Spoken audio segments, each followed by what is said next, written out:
Boa noite, gente. Eu tô desacostumada com live já. Tô vendo aqui se tá dando tudo certo faz tempo, que não faço live. Me escutam? Tudo certo? Acredito que sim, né? Que bom ver vocês aqui. Hoje a nossa live vai ser bem informal, mais para discutir esse caso clínico que bastante gente comentou. Foi um caso que me despertou bastante atenção, né? Uma atenção especial nesse caso. Valeu, gente. Então tá bom, que bom que tá tudo certo. E assim, o intuito dessa live é que vocês participem, perguntem, tá bom? Tô vendo que tem até gente que não é dentista aqui. Vai aparecer umas coisas aí, hein? Não sei se vocês vão gostar. Então, assim, o intuito é que vocês tirem dúvidas, perguntem o que eu conseguir responder, eu respondo, o que eu não conseguir. Se eu não souber alguma coisa, eu vou estudar, vou pesquisar e aí eu trago para vocês até amanhã, até sexta-feira, tá? Se ficar alguma dúvida para depois também, vocês podem me mandar direct, podem me mandar e-mail, fiquem à vontade, tá bom? Então vamos lá. Eu postei esse caso numa enquete, perguntando se vocês achavam que esse tipo de situação era uma situação rara. E assim, 97, 98% do pessoal respondeu que não é uma situação rara, que não acham que é uma situação rara. E eu concordo plenamente com vocês. Obviamente eu sou estomatologista, isso eu acabo vendo com mais frequência, mas eu tenho certeza que é um tipo de situação que é frequente no consultório de qualquer dentista, qualquer especialista. Então, né, a gente escuta aí quem é da área, você pode nunca ter visto a lesão, mas você pode ter certeza que a lesão já te viu. Então, a gente tem que ficar esperto porque, eventualmente, o paciente usa uma prótese total. Ou, enfim, uma prótese parcial e você tá focado apenas naquela região ou apenas naquele dente, né, que a gente vê isso com bastante frequência, você acaba deixando passar, tá? Aí eu perguntei também quem saberia tratar. Fiquei feliz, 60% do pessoal disse que sim, que saberia tratar. Então, isso me deixa muito feliz. Agora vamos ver, né, se o pessoal realmente sabe diagnóstico. Por quê? Porque se a gente diagnostica errado, obviamente a gente vai tratar errado, tá? Então, a primeira coisa que eu quero deixar muito clara aqui, pessoal, se você tá tentando um tratamento no seu paciente, seja ele qual for, tá passando uma medicação, tá fazendo laser, tá preservando, enfim, tá fazendo o que quer que seja, e o paciente não está respondendo, é porque o seu diagnóstico está errado. E o tratamento também, tá? Então, assim, não insistam num tratamento que não tá dando certo, ok? Mas vamos lá, vamos ao caso então. Eu quero que vocês vão me ajudando, tá? Pra gente ir discutindo juntos. Então, é uma senhora de 74 anos, uma gracinha, né? Então, ela foi encaminhada por um dentista de uma cidade próxima aqui de Maringá pro consultório particular, pro meu consultório particular. Ela não tinha nenhuma queixa, na verdade ela estava um pouco assustada, porque o dentista olhou, falou, olha, eu não sei o que é, eu não mexo com isso, né? Se eu não me engano era um implantodontista, então eu prefiro que um especialista te avalie. Então, quando o dentista fala isso pro paciente, ele já fica meio assustado, né? Ele fica com medo e pensando, o que será que eu tenho? Então a senhora chegou, fiz a anamnese, nenhuma medicação, nada assim que me chamasse muito atenção, apesar da idade, uma paciente bastante saudável, tá? E não fumante, nunca consumiu bebida alcoólica na vida e também nenhum tipo de parafunção.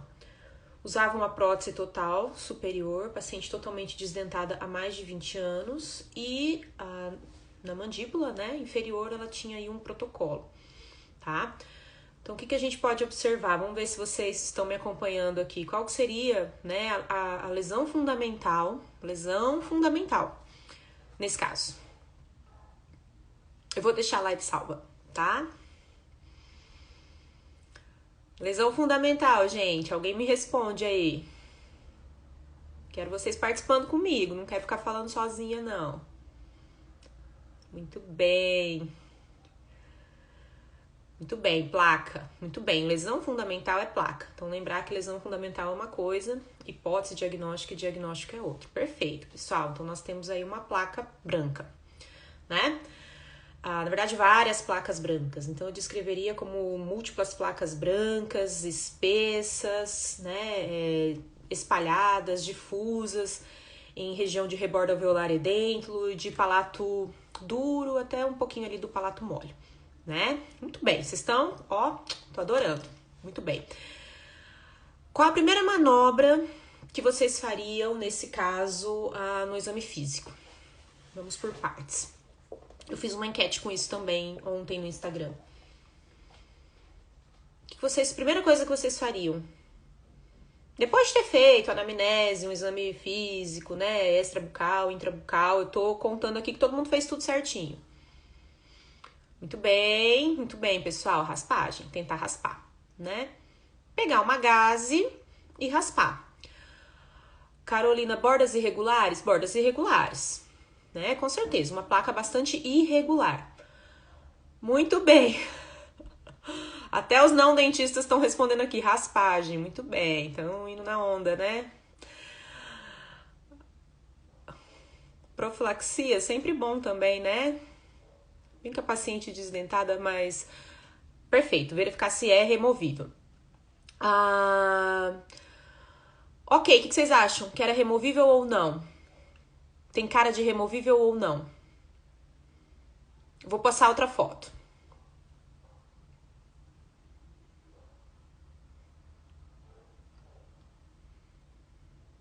Vocês acham que não? Ana Paula acha que não, a Nanda acha que não. Obviamente, né? O Lucas não. É a Camila, a Milene, a Giovana, a Eliana. Legal, pessoal. Não dá pra ter certeza, né? Isso aí é uma manobra que a gente precisa fazer. Pela foto realmente fica difícil, mas eu vou dizer pra vocês que não era raspável, tá? Não era uma placa removível. Era completamente indolor. Então, a paciente nem sabia que ela tinha isso na boca, tá? Dormia com a prótese, fazia uso noturno da prótese. A gente sabe que isso não é recomendado, né? Muito pelo contrário. E era uma placa não removível. Então, vamos lá. Exatamente, Mariana. Quando a gente remove, inclusive, a placa, fica aquele leito avermelhado. Pensando nessa possibilidade de uma placa removível, a gente pensaria em qual hipótese diagnóstica, se essa placa fosse removível. Vou reformular a pergunta. O que nós estamos descartando agora? O que eu descartei? A placa não é removível. Vamos fazer aí um diagnóstico por exclusão. Muito bem. Ana Paula, Camila. A gente tá descartando. Ananda. Tô gostando, pessoal. Todo mundo aí participando. Então, a gente tá descartando a candidose ou candidíase pseudomembranosa, tá? Então, o famoso sapinho, né? Que tá relacionado principalmente aí ao uso de próteses. Não é tão comum quanto a estomatite protética, aquela candidose mais vermelha, mas acontece principalmente em pacientes imunossuprimidos. Então, assim, sempre que o paciente tem uma candidose pseudomembranosa, abrindo um parênteses aqui, é muito importante investigar se não é um paciente imunossuprimido, tá? Então, vamos lá. Lesões brancas, pessoal, a gente sempre faz diagnóstico por exclusão, né? Então, a primeira coisa que eu excluí, candidose pseudomembranosa. Então, vamos seguir. A paciente não tinha lesões só nessa região, tá? Então, quando a gente ia avaliando, né, a paciente, avaliando o restante das mucosas, a gente via ali também um pouco em mucosa jugal, isso era bilateral, tá? O que me chamou muita atenção era fundo de sulco, né? O vestíbulo inferior. Ela tá aí com uma prótese sob um protocolo, tá? Por isso que eu não removi para fazer o exame. Uma prótese que estava fixa. Essa região me chamou bastante atenção, tá? Aqui novamente. O outro lado, lá da mucosa jugal, né? A gente vê que tem uma placa branca um pouco mais localizada, um pouco mais bem delimitada lá na região posterior. E aí estão surgindo outras hipóteses aqui de lesões brancas, né? O Jesus, ou é Jesus, não sei se é do Brasil, leucoplasia, líquen, o Léo, leucoplasia verrucosa proliferativa, Aninha, doença do enxerto versus hospedeiro.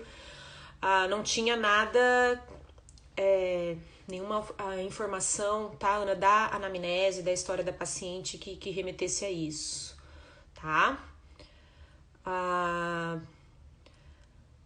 Ok, mais alguma hipótese, pessoal? Candidíase hiperplásica, onde nós temos uma placa que não é removível, né, Mariana? Mas a candidíase ou candidose hiperplásica, ela é rara e ela é muito controversa, tá? Até hoje não se sabe, o pessoal discute se não é uma leucoplasia com uma infecção oportunista concomitante ou se não, né? Então, ela ainda é bastante controversa, mas com certeza ela poderia entrar nas hipóteses. Jesus é do Peru, bienvenido. Ali tem gente da Argentina também, gracias, muy bien. Mais alguma hipótese? Estamos com leucoplasia verrucosa proliferativa, lesão química, não fuma. Estamos com líquen plano, leucoplasia, hiperqueratose, talvez pensando, né, Karina, numa queratose friccional, numa lesão traumática, né, porque hiperqueratose é um termo mais microscópico, mas seria aí uma queratose mesmo, onde o paciente às vezes fica com a prótese pegando ali e faz essa lesão traumática, é um diagnóstico diferencial das lesões brancas também. Deixa eu ver se mais alguém... O Matheus perguntou de lesão química. Na anamnese, Matheus, aí seria bem importante a gente investigar na anamnese, mas também nada que ela me disse que remetesse aí a queimadura química, tá? Mas também faz parte do espectro de diagnósticos diferenciais de lesões brancas. Gente da Bahia, ai, dona Aline, que legal que você tá aqui. Paciente consome chimarrão? Não consome chimarrão. Aqui na nossa região, apesar de a gente estar no sul, principalmente aqui em Maringá, aqui faz bastante calor. Não é muito comum o pessoal consumir o chimarrão. A prótese está bem adaptada? Estava relativamente bem adaptada e não era uma prótese muito antiga, tá? Úlcera traumática? Será? Será que parece úlcera traumática, gente? Outra informação, nada em pele, tá? Apenas lesões em boca, ok? Apenas lesões em boca, certo? Na anamnese, acho que eu até previ a pergunta da Nanda aí. Na anamnese, gente, nada a mais que chamasse atenção. Tudo que ela me falou, eu já falei pra vocês, tá? Vamos aprofundar um pouquinho o exame. Eritroleucoplasia, exatamente o que eu ia falar agora. Concordam que ali na setinha verde, indo mais em direção ao palato mole, aparentemente a gente vê uma placa vermelha, né? Uma mancha vermelha, né? Então a gente não tem só placas brancas, parece que entremeada a gente tem um pouco de área vermelha, certo? Vou passar outra imagem aqui, ó, até lá na mucosa jugal. Então a gente sempre tem que se ater aos detalhes, né? Então, além de placas brancas, a gente vê aí algumas áreas vermelhas, né? Então a gente chama isso de áreas eritroleucoplásicas ou áreas de eritema, né? Permeadas por placas brancas. Então a gente vai descrevendo e aí a gente vai montando o nosso quebra-cabeça.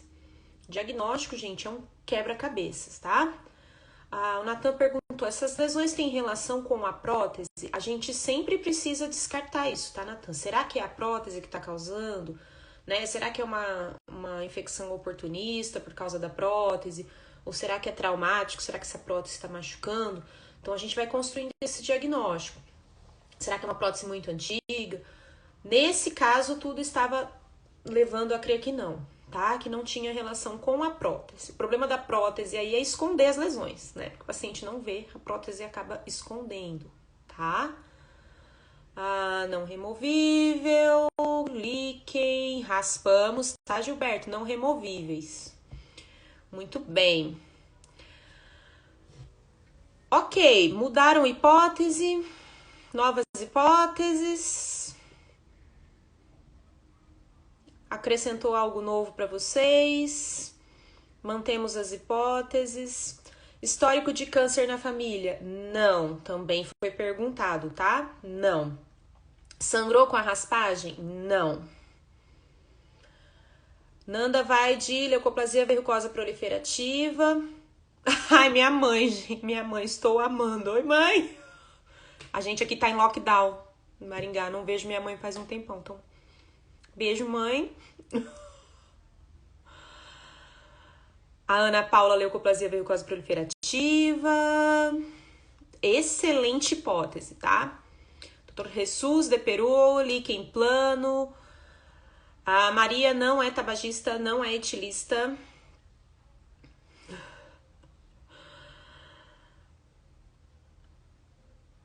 Líquen plano, leucoplasia verrucosa proliferativa. Mais nada? Leandro fica com líquen plano. Carol, leucoplasia. Acho que a gente vai ficar... Obrigada. Acho que a gente vai ficar nisso, né? Leucoplasia verrucosa proliferativa, líquen plano. Pelo jeito vai ser isso. Então, vou para uma próxima etapa. Ok, vocês têm as hipóteses de vocês. Eritroleuco. Temos hipóteses, certo? A gente sempre pensa da mais provável para menos provável. Então, a gente faz ali a nossa escala de prioridades, né? Ok. Qual é o próximo passo? O que vocês fariam a partir de agora?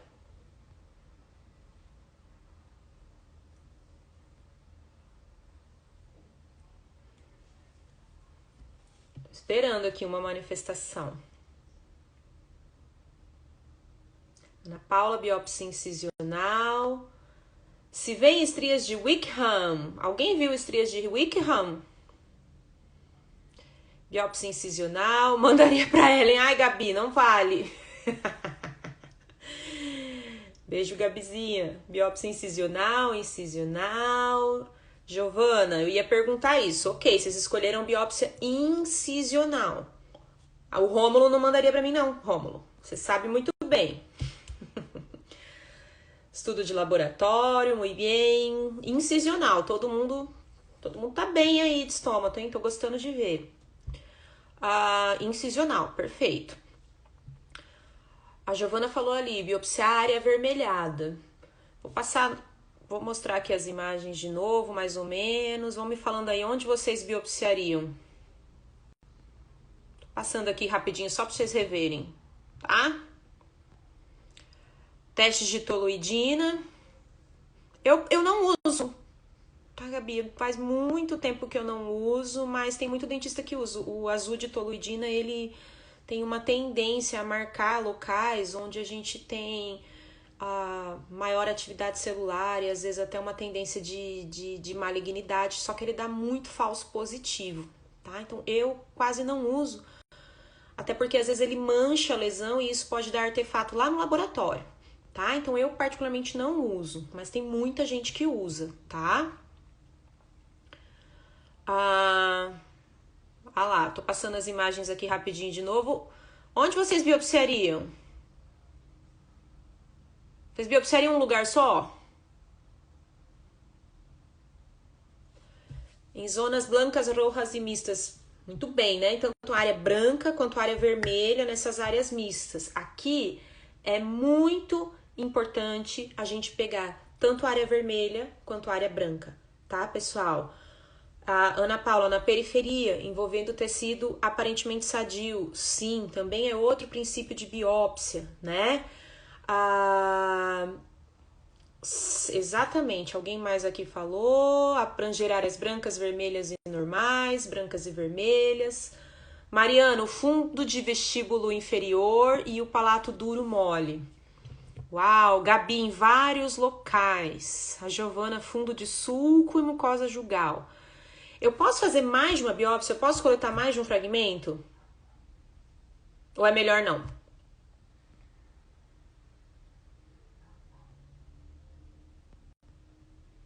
Camila tá aqui, minha amiga de Bauru, um beijo.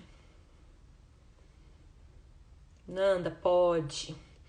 Podemos, na verdade devemos, tá? Tô na dúvida, não sei onde biopsiar. Tem áreas muito diferentes, a lesão é muito extensa. Faça 2, faça 3 fragmentos, não tem problema. Na verdade, a gente recomenda. Claro que você não precisa picotar o paciente, né? Mas é muito comum a gente remover aí pelo menos 2 fragmentos nesses casos, tá? Muito bem, pessoal. Nossa, vocês estão indo muito bem. Tô gostando. Não lembro quem foi que falou, mas as meninas falaram aí, né, de biopsiar palato e fundo de vestíbulo. Eu vou mostrar onde eu biopsiei pra vocês, tá? Então, concordo com vocês, eu biopsiei essa região.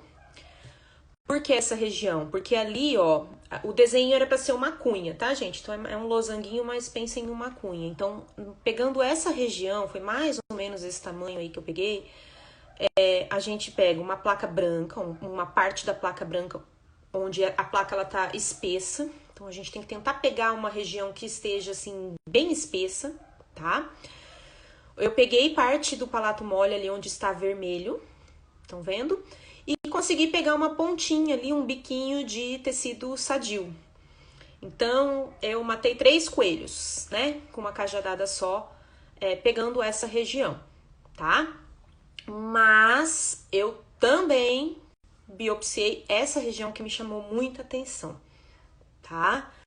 Então, também removi ali essa parte mais espessa do fundo de vestíbulo. É chato para o paciente, tem que dar 2 anestesias, 2 locais completamente diferentes, mas eu achei que era necessário. Às vezes o que estava acontecendo no palato pudesse ser diferente do que está acontecendo ali no fundo de vestíbulo. Ana Paula, palato mole é chatinho mesmo para o paciente, tá? Quando o paciente tem muito reflexo de náusea, né, principalmente, mas que foi bem tranquilo, tá? Uma cirurgia, assim, muito tranquila, a gente prescreve um analgésico, uma dipirona para o paciente e ele costuma ficar muito bem, tá? Então, vejam aqui que eu coletei 2 fragmentos. Oi, Fer! Nossa, que honra você aqui. Beijo. A gente tem 2 fragmentos, né? O maior, que eu não me lembro exatamente, acho que o maior era do palato, o menor era do fundo de vestíbulo. E quando eu removi, eu fiquei com medo de eu ter tirado muito pouquinho. Ai, será que eu fui muito econômica, né? Por quê, gente? Quando a gente não tira a amostra suficiente, o patologista pode ter problemas, né? E não conseguir concluir o laudo. Mas o patologista, que é um amigo meu, um colega meu aqui de Maringá, patologista bucal, o Fábio Miranda, ele me ligou depois, Ellen, fica tranquila que foi super suficiente e a lâmina tá muito característica, né? Quando eu faço a biópsia em mais de um local, o Lipe tá perguntando, eu devo colocar em recipientes diferentes e preencher apenas uma ficha? Excelente pergunta. Lipe, o ideal é você colocar em recipientes diferentes e até fazer fichas diferentes. Ai, que preguiça de fazer aquela requisição, né, 2 vezes.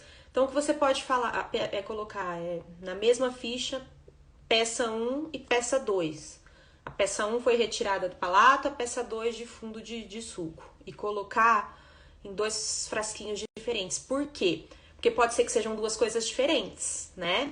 E aí, se a gente mistura, o patologista não tem como saber. Então, seria o ideal, tá?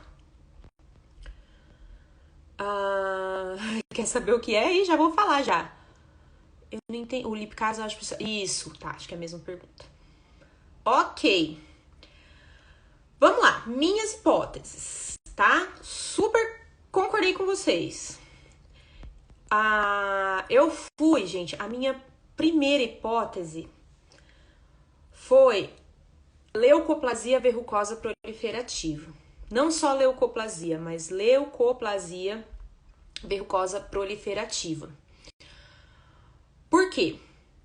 Bom, a leucoplasia verrucosa proliferativa ela é um subtipo de leucoplasia de alto risco, tá? E o interessante da leucoplasia verrucosa proliferativa é que geralmente ela acomete mulheres não fumantes. Então, assim, casou perfeitamente aqui, né?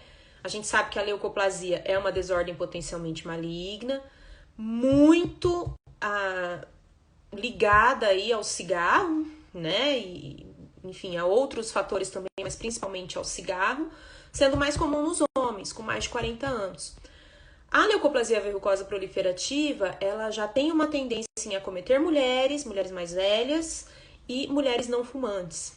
E ela tem essa tendência de formar placas mais difusas, mais multifocais, mais espessas, né? Então, para mim, assim, estava um caso muito clássico de leucoplasia verrucosa proliferativa.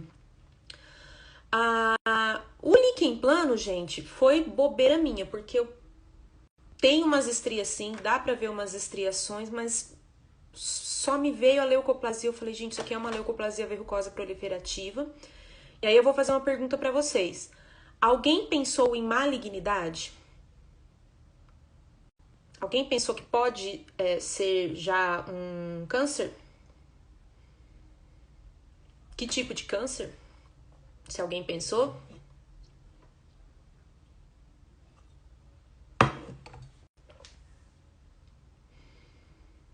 Sim. Que tipo? Ó, a minha xará. A Mira não. Aninha sim. Giovana sim. Maria sim. No momento acho que não. Não. Carcinoma espinocelular. A leucoplasia verrucosa proliferativa, ela se assemelha muito a um tipo de câncer. Aí a Valerie, será que tá certo? Carcinoma verrucoso. São muito semelhantes, né? Então, eu também pensei, principalmente, essa lesão de fundo de sulco, eu achei que parecia muito um carcinoma verrucoso. Né? Então, eu pensei sim em malignidade. Eu ainda fiquei super triste, que eu falei, ai, essa senhorinha é uma linda, meu Deus, só falta vir. Eu tava assim, leucoplasia verrucosa, carcinoma verrucoso. Eu na minha cabeça, foi isso que eu pensei, tá?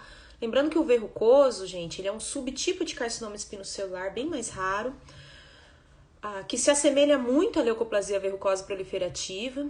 E a leucoplasia verrucosa proliferativa, muito frequentemente, ela evolui ou para um verrucoso ou para um carcinoma espinocelular. A vantagem, né, não sei se posso dizer a vantagem do carcinoma verrucoso, é que ele metastatiza bem mais tarde. Então, ele tem um prognóstico melhor que o espinocelular, tá? Ele também pode ser chamado de carcinoma verrucoso de Ackermann, tá? Ele tem um prognóstico um pouco melhor. Então, assim, menos mal pro paciente, digamos assim, mas eu realmente pensei nessas possibilidades, né? E aí o patologista me ligou e falou assim, Ellen, a lâmina tá muito clássica, né? Infelizmente eu não tenho a lâmina aqui, acho que até selecionei alguma imagem aqui, mas não é do caso, tá? Mas enfim, a gente tá aqui para discutir a parte clínica, né?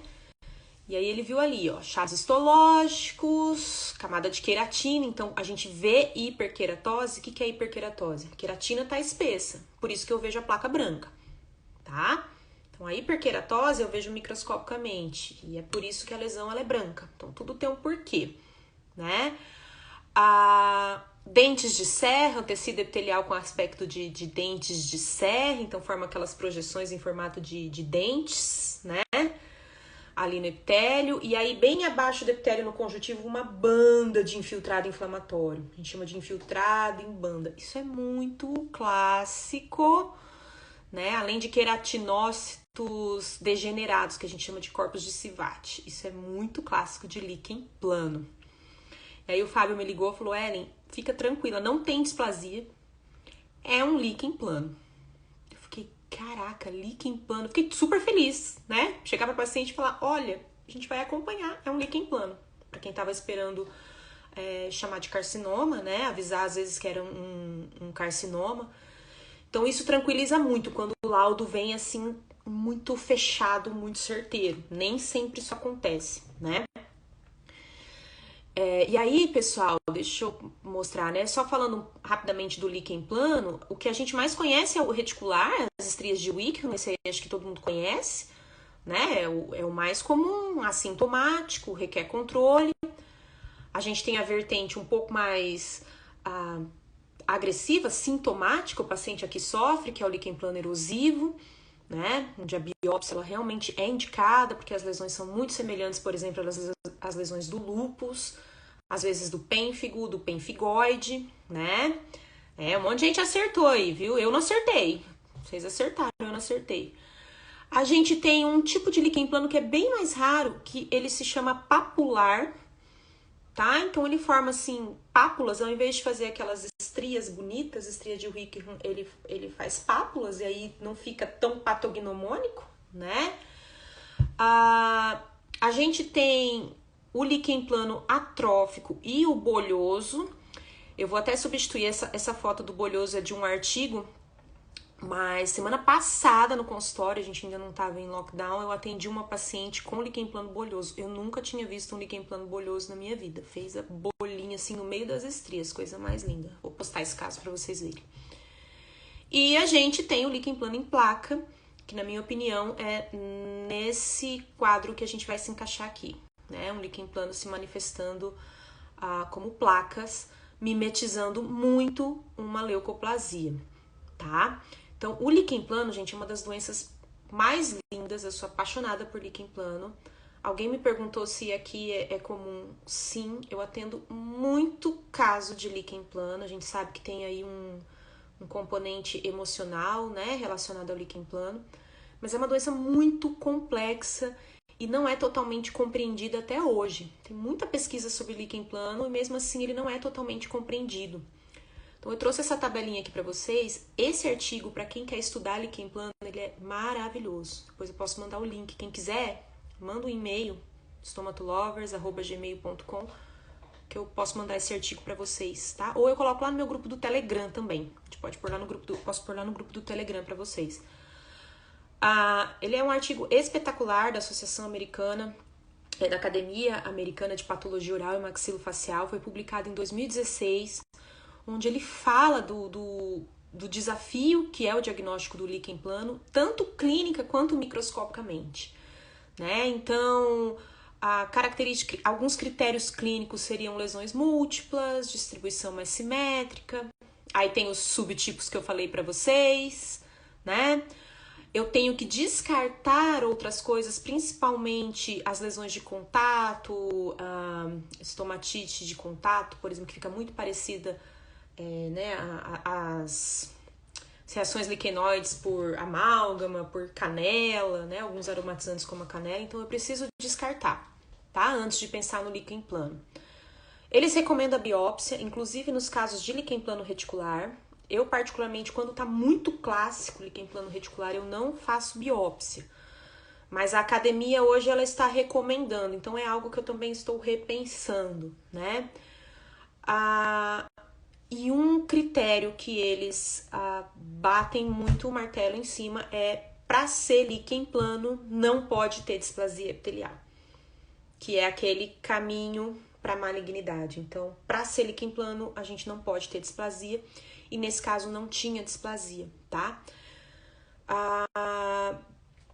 Vou mostrar aqui uma lâmina de um outro caso, tá? Mas o que vocês veem ali, ó, aquele rosinha, eu não sou patologista, meus amigos patologistas que estão aqui, qualquer coisa me corrijam, tá? Mas aquele rosinha lá em cima, ó, que a gente vê a hiperqueratose, então a queratina aumenta, por isso que eu vejo, né, branco.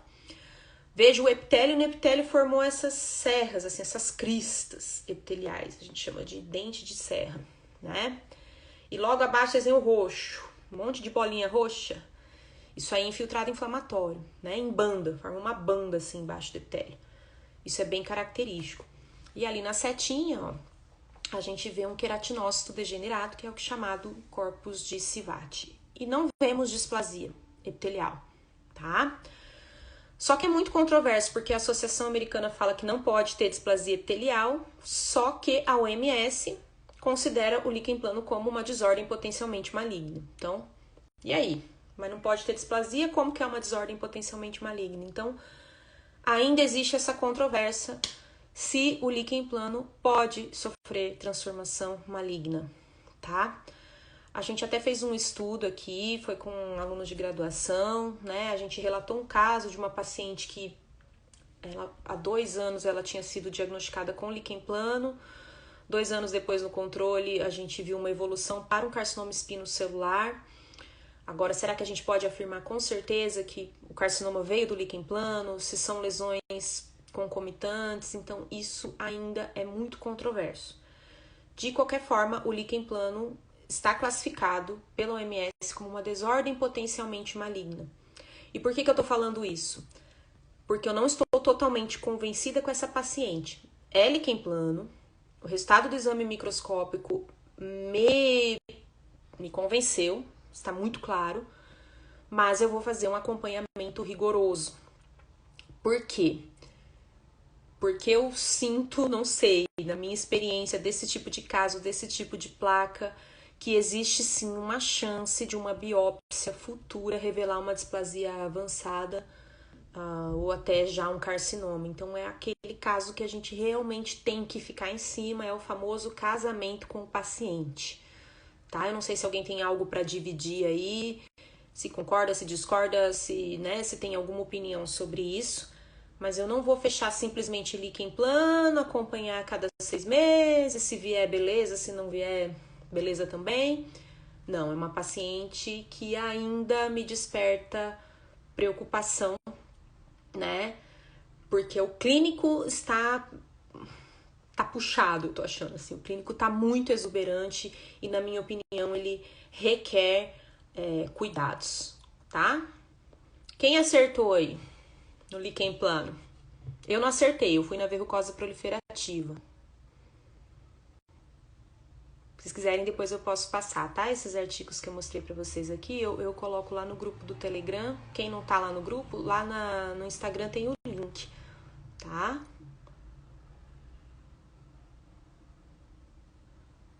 Ok. Nenhuma. Eu vou ver se ficou. Ai, meu Deus, tem um monte de coisa aqui embaixo que eu não tinha visto. Eu já vou responder todo mundo, tá? É possível, não tem como evitar. Não tem como evitar a evolução? Eliana, não tem. Não tem nada que a gente possa fazer assim para paralisar. Talvez fazer remoções cirúrgicas, mas considerando a idade da paciente, o laudo que a gente tem hoje, na minha opinião, só fazer um controle, tá? E aí, se você tem muita alteração, a placa fica muito espessa, fica muito vermelho, aí fazer uma nova biópsia, mas não tem nada, nenhum remédio que a gente possa parar. Eu tenho um caso, a Elizabeth, líquen plano que teve transformação maligna depois de 1 ano. Então, Elizabeth, eu também tenho um caso, né? Então, a gente fica nessa. É ou não é, né? A OMS considera, mas a OMS também considera o líquen plano erosivo, o reticular não. Mas a gente fica nisso. Eu tenho um caso também, uma paciente que desenvolveu um câncer e previamente ela tinha um líquen plano. Marcelo Poletti, que honra, meu amigo aqui. Muito chique. Você precisa de medicamentos complementares para melhorar a condição? Não, tá? Não prescrevo nenhum tipo de medicamento. Não faço laser nesse caso, não faço. Tem gente que usa laser para líquen plano, mas como eu falei, e se for potencialmente maligna, né? A gente nunca faz fotobiomodulação em desordens potencialmente malignas. Então, nessa situação, eu teria muito cuidado com laser. Acho que alguém lá em cima perguntou sobre anestesia. Infiltrativa, não precisa bloquear nem o palatino maior, alveolar inferior, só um pouquinho de anestésico em volta, à distância, tá? Na lesão. Gostaria de estudar estomatologia no Brasil. Gostaria de ir pra minha clínica. Vem pra cá, gente. Quem quiser, vem me visitar aqui, passar um dia aqui. Vou guardar a live. Eu deixei o QR Code aqui, pessoal. Eu tenho bastante gente na minha lista de espera do curso Simplificando Estomatologia. Ó, pra quem é de fora, dá pra fazer o curso online, né? O curso é bem completo. Eu falo dessa parte também de desordens potencialmente malignas. Eu ainda não tenho previsão para abrir a terceira turma, porque eu gosto de me dedicar aos alunos, né? Se tiver alguém aí que já fez, né? Eu gosto de estar sempre conversando com os alunos, tirando todas as dúvidas. Mas deixa o nome na lista, que quem deixa o nome na lista tá aí nesse QR Code. São os primeiros a saberem das informações sobre o curso e sempre tem presentinhos assim para quem tá na lista de espera, bônus, desconto. Então, deixa seu nome lá, não tem compromisso nenhum, aí você fica sabendo, tá? Mas é um curso de estomatologia. Você não vai sair estomatologista, mas a intenção é que você saia sabendo montar quebra-cabeças em diagnóstico, saber tratar o paciente, né? É um curso que eu tenho muito, muito, muito carinho. Ah, obrigada. O nome na lista é só nesse QR Code ou lá no Instagram também. Eu vou deixar o linkzinho no Instagram, tá? Eu vou colocar a live no IGTV também. Pode vir, vai ser um prazer. Eu hablo espanhol, um pouquinho de espanhol, então vai facilitar. Obrigada, Emily. Pessoal, era isso. Eu não fazia live desde o ano passado, faz bastante tempo. Acho que estava todo mundo meio cansado, mas estou feliz. A gente chegou aqui pico de mais de 100 pessoas. É muito bom ter vocês aqui novamente, né? E eu fico à disposição de vocês. Vocês sabem onde me encontrar, né? Um beijo para meus amigos que estão aqui. Eu tenho amigos patologistas, estomatologistas, radiologistas aqui, espetaculares. Professor Marcelo, a Fer, eu vi o Cris aí também, a Camila. Nossa, que honra, gente. Vou deixar o link, tá? Eu que agradeço, fiquei feliz que vocês estão. Tá muito legal. O pessoal tá sabendo estômago, isso é muito bom, gente, porque esses pacientes, não pensem que esses pacientes não aparecem no consultório, eles aparecem. Garanto pra vocês que esses pacientes aparecem mais do que vocês imaginam, tá bom? Valeu, Eliana. Vamos ver se eu faço outras. Ai, meu marido tá aqui, gente. Obrigada. Valeu, pessoal. Valeu mesmo, tá? Obrigada, Ana. Obrigada. Muito bom, Bio Nutri Oficial. Obrigada, gente. Muito bom ter vocês aqui. Até a próxima. Se ficar qualquer dúvida, deixa lá no Instagram, tá bom? Eu vou passar os artigos, vou deixar o link, tudo que eu falei pra vocês. Vou pôr agora lá no Telegram e no Instagram. Tá bom? Fábio, falei de você aqui, hein, Fábio? Fábio, que fechou o Líquen Plano aqui pra gente. Valeu, gente. Beijo, boa noite.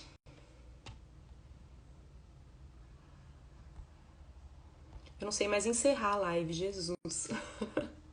Valeu, gente.